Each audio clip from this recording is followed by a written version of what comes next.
Sperm donation सुनने में कुछ अजीब सा लगता है ना, लेकिन ये बात इतनी भी नहीं है। आजकल तो फिल्मों में अलग अलग माध्यम से लोगों को जागरूक करने की कोशिश की जाती है, किस तरीके से लोगों को स्पर्म डोनेशन के बारे में पता चले। आज की वीडियो स्पर्म डोनेशन के बारे में होने वाली है।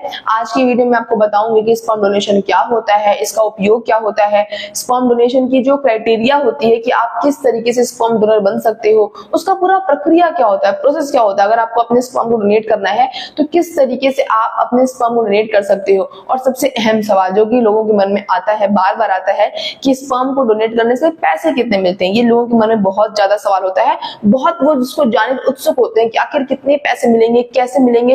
इन सभी चीजों को आज वीडियो में हम कवर करेंगे। आज की वीडियो बेहद इंपॉर्टेंट है, लोगों को जागरूक करने वाली है, इसलिए वीडियो को देखना और साथ ही साथ अपने फ्रेंड्स को शेयर भी करना, ताकि उनको भी इस इंफॉर्मेशन के बारे में पता चले। स्टार्ट करते हैं। सबसे पहले समझते हैं कि आखिर स्पर्म डोनेशन क्या होता है। देखो, जो स्पर्म डोनेशन होता है उसका मतलब ये होता है कि एक हेल्दी आदमी अपना सीमेन डोनेट करता है स्पर्म बैंक को या फिर फर्टिलिटी क्लिनिक को। जिस तरीके से ब्लड बैंक होता है ना, वैसे स्पर्म बैंक भी होता है। तो अगर किसी पुरुष को अपने स्पर्म को डोनेट करना हो तो वो सिर्फ दो जगह डोनेट कर सकता है, या तो स्पर्म बैंक से कांटेक्ट करता है या तो फिर किसी फर्टिलिटी क्लिनिक से वहां पे संपर्क करता है। उसके बाद जाकर वो अपने स्पर्म को डोनेट कर सकता है। आप जिस भी सिटी में रहते हो, जिस भी एरिया में रहते हो, वहां आप पता करोगे तो आपके भी आसपास बहुत सारे ऐसे क्लिनिक्स होंगे, ऐसे बैंक होंगे जहां पे आप जाकर अपने सीमेन को डोनेट कर सकते हो।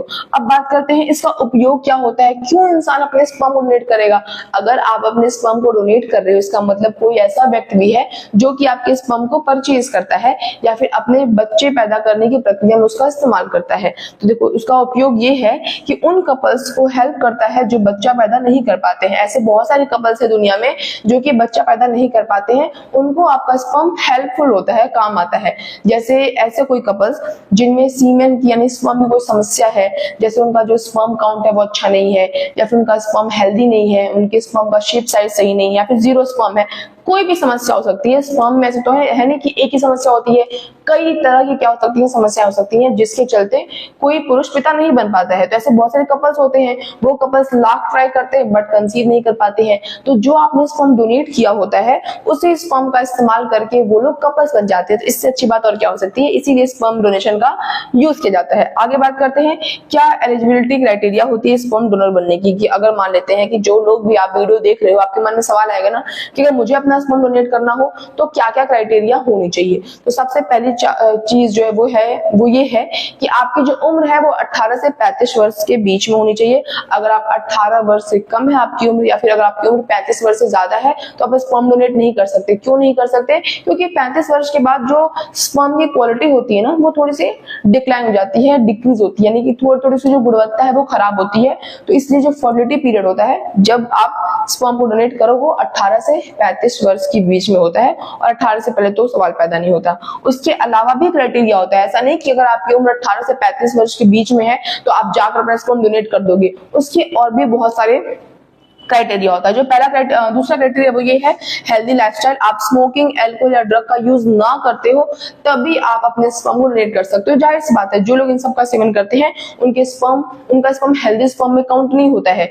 तो आप स्पर्म डोनेट भी कर रहे हो, वो स्पर्म किसी और बच्चे के लिए हम उसको उपयोग भी, मतलब जो फर्टिलिटी क्लिनिक है वो उसका उपयोग भी करेंगे। तो ऐसे इंसान का स्पर्म क्यों लेंगे जो इंसान अनहेल्दी है, जिसका स्पर्म अनहेल्दी है। इसलिए ऐसे लोगों का स्पर्म इस्तेमाल नहीं होता। तीसरी चीज ये है कि मेडिकल हिस्ट्री क्लियर होनी चाहिए, कोई आपको बीमारी ऐसी नहीं होनी चाहिए।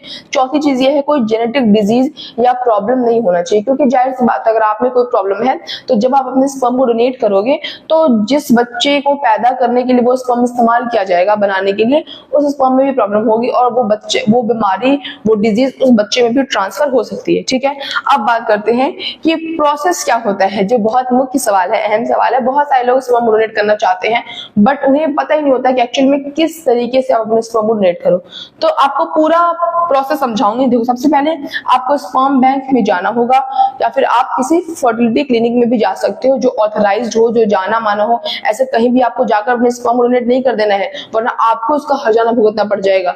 तो आपको कहीं जाना है स्पर्म बैंक में या फिर किसी फर्टिलिटी क्लिनिक में, वहां पे आपका टेस्ट होगा। होगा, आपका फुल बॉडी चेकअप होगा कि आपको कोई प्रॉब्लम तो नहीं है, आपका स्पर्म हेल्दी है ना, सब कुछ आपका चेक होगा, ठीक है। अगर आप एलिजिबल हो, मतलब आपने टेस्ट क्लियर कर दिया, आप में कोई प्रॉब्लम नहीं है, कोई हिस्ट्री, कोई डिजीज की हिस्ट्री नहीं है, कोई जेनेटिक प्रॉब्लम नहीं है, आप कोई अल्कोहल, स्मोकिंग, ड्रग्स इन सब का सेवन नहीं करते हो, आपकी उम्र 18 से 35 वर्ष है, सब कुछ अगर आपका सही है तो इसका मतलब आप एलिजिबल हो, आपने टेस्ट पास कर दिया, क्लियर कर दिया। उसके बाद क्या होता है कि आपको एक प्राइवेट रूम में जाना होता है, आपको एक वो कंटेनर देते हैं, उस कंटेनर में, उस प्राइवेट रूम में आप जाते हो, उसके बाद उस कंटेनर में अपने सीमेन को कलेक्ट करते हो और लाकर उनको वापस दे देते हो, जिस कंटेनर में आपका सीमेन होता है। सीमेन के अंदर स्पर्म होता है, स्पर्म बहुत छोटे होते हैं, हम उनको अपनी नंगी आंखों से नहीं देख सकते हैं। उसके बाद वो क्या करते हैं, उस स्पर्म को फ्रीज कर देते हैं, वो फ्रीज कई सालों तक भी कर सकते हैं, मतलब ऐसा नहीं कि आपने आज दिया वो कल ही उसका उपयोग कर लेंगे किसी बच्चे को बनाने के लिए, पैदा करने के लिए। उसका क्या होता है, उसका बहुत लॉन्ग टर्म यूज होता है, कई सालों तक आप उसको सेफली स्टोर कर सकते हो, कोई प्रॉब्लम नहीं आती है। तो इस तरीके से जाकर आप अपने स्पर्म को वहां पे डोनेट कर सकते हो, उसका उपयोग फ्यूचर में किया जाएगा जब उसको फ्रीज कर देंगे। आगे जो बहुत अहम सवाल है, मुख्य सवाल, कि स्पर्म डोनर का फ्यूचर में बच्चे पर कोई हक होगा। बहुत सारे लोग तो इस बात से ही डर जाते हैं कि जब वो अपने स्पर्म को डोनेट करेंगे तो जिसके लिए वो इस्तेमाल होगा तो उसका बच्चा है, चाहे वो लड़का हो चाहे लड़की हो, वो तो उसका क्या है, बच्चा है। तो कहीं ऐसा तो नहीं होगा कि बाद में वो मेरे मत्थे मर देंगे, कहेंगे कि ये तुम्हारा बच्चा है, तुम पालो। भाई हम कुछ नहीं जानते, ऐसा नहीं होता गाइस, क्योंकि जब आप स्पर्म को अपने डोनेट करते हो तो आपसे कॉन्ट्रैक्ट साइन कराया जाता है, वहां पे साफ साफ लिखा होता है कि आपका उस बच्चे पे या फिर उस बच्चे का आप पे ऊपर कोई भी हक अधिकार नहीं होगा, आपने सिर्फ स्पर्म को डोनेट किया है, पहली बात। और दूसरी बात, ये जानकारी बिल्कुल गुप्त रखी जाती है, ये जानकारी किसी से शेयर नहीं की जाती है। आपने अपना स्पर्म डोनेट किया, आपको कभी पता नहीं चलेगा कि आपका स्पर्म का उपयोग कहाँ किसके लिए किया है, और जिस व्यक्ति ने आपके स्पर्म को इस्तेमाल किया होगा उसको भी कभी पता नहीं चलेगा कि उसने किस व्यक्ति का स्पर्म इस्तेमाल किया है। तो ऐसे तो पता ही नहीं चलता, लेकिन मान लेते हैं कहीं कहीं जाकर आपको पता चल जाता है कि फला जो बच्चा है वो मेरे स्पर्म के थ्रू पैदा हुआ है, तो ऐसा नहीं कि आप उसको अपना अधिकार जमा सकते हो या फिर वो बच्चा आपके ऊपर फाइनेंशियल डिपेंडेंट हो जाएगा। तो ऐसी कोई डरने की बात नहीं है, आपने स्पर्म डोनेट कर दिया, आप फर्टिलिटी क्लिनिक से बाहर आए, आपको आपके ऊपर कोई हक अधिकार मतलब कुछ भी नहीं होगा, आप बिल्कुल फ्री हो, आप जैसे पहले थे वैसे भी हो। तो ऐसा नहीं कि आपने स्पर्म डोनेट किया तो आप किसी के फादर बन गए, अब आपके ऊपर कोई बर्डन आएगा, ऐसा कुछ नहीं होता। ये सब ये कहने की बातें होती हैं। आगे देखो लिखा हुआ है, जो बहुत मन में लोगों को सवाल होता है कि कितना पैसा मिलता है। तो देखो डिपेंड करता है, एरिया वाइज डिपेंड करता है, फर्टिलिटी क्लिनिक पर भी डिपेंड करता है, बट फिर मान लेते हैं तकरीबन 500 से 1500 रुपए जब आप एक बार सीमेंट को डोनेट करते हो, जैसे आज गए डोनेट करने के लिए, तो आपको 500 से 1500 रुपए मिल सकता है, इससे ज्यादा भी मिल सकता है। और ऐसा भी नहीं कि आप महीने में एक बार ही कर सकते हो, आप महीने में 6 से 8 बार आराम से स्पर्म डोनेट कर सकते हो। अगर आपका स्पर्म हेल्दी है, आप में सीमेन वॉल्यूम की कोई कमी नहीं है, कोई स्पर्म काउंट की कमी नहीं है, तो आप महीने में 6 से 8 बार स्पर्म डोनेट कर सकते हो।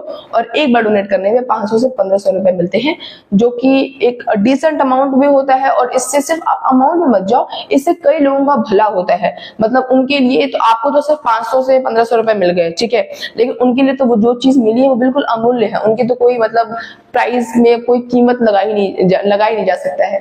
तो आज के इस वीडियो के लिए बस इतना ही। मैं उम्मीद करती हूँ आपको हर एक टॉपिक समझ में आएगा, बट फिर भी कुछ डाउट रह जाएगा तो कमेंट बॉक्स में कमेंट कर देना, वहां पर रिप्लाई दे दूंगी। बाकी ऐसे और इंटरेस्टिंग टॉपिक्स अगर आपको चाहिए तो मेरे चैनल सब्सक्राइब करना, और वीडियो अगर पसंद आई हो तो उसे एक लाइक करना। That's all, bye guys.